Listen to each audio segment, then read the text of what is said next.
എല്ലാരും അറ്റാക്ക് ചെയ്യുന്നത് അഖിൽമാരാറിനെയാണ്. പുള്ളിക്ക് വേറൊരു ഓപ്ഷനിലും പുള്ളിനെ തളർത്താനില്ല. അഖിൽമാരാർ എന്ന വ്യക്തിനെ തളർത്താൻ ആ സിറ്റുവേഷനിൽ ഇന്നത്തെ സാഹചര്യത്തിൽ പുള്ളിനെ തളർത്താൻ അല്ലെങ്കിൽ പുള്ളിനെ പറ്റി മോശം പറയാൻ പുള്ളിയുടെ പേഴ്സണൽ ലൈഫിൽ ഒരു പേഴ്സണൽ ബാക്ക്ഗ്രൗണ്ടിൽ മോശമായിട്ടൊന്നുമില്ല. പുള്ളിയുടെ സെലിബ്രിറ്റി ലൈഫിലാണെങ്കിലും പുള്ളി മോശമായിട്ടൊന്നുമില്ല.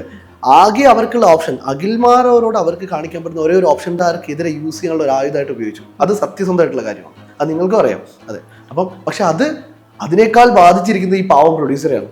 സറൗണ്ടിങ്സ് ഇത്രയും ആൾക്കാർ. ഞാൻ പറയട്ടെ, ഇതിലിപ്പോൾ മോഹൻലാൽ ഉണ്ടായിരുന്നെങ്കിൽ അഖിൽമാരെ കൂട്ടും പണി കിട്ടാൻ പോകുന്നത് മോഹൻലാലിനാണ് അല്ലേ? അപ്പം ഈ സറൗണ്ടിങ്സ് ഈ സിനിമയുടെ ടോട്ടൽ ക്രൂ വെച്ച് നോക്കുമ്പോൾ അതിൽ ഏറ്റവും റീച്ചുള്ള മനുഷ്യൻ എന്ന് പറയുന്നത് അഖിൽമാരാണ്. ഈ പടം റീച്ച് ആയതും പുള്ളിയുടെ പേരിലാണ്, ഈ പടത്തിന് ഏറ്റവും കൂടുതൽ നെഗറ്റീവ് വരുന്നതും പുള്ളിയുടെ പേരിൽ തന്നെയാണ്. ഇങ്ങനൊരു സംഭവമുണ്ട്. പക്ഷെ അതുകൊണ്ട് തന്നെ ഏറ്റവും റീച്ചായ മനുഷ്യനായതുകൊണ്ട് അതിപ്പോൾ പുള്ളി ചെറിയ റോൾ ചെയ്താലും മതി, പുള്ളിക്ക് ഇതേ പണി കിട്ടും.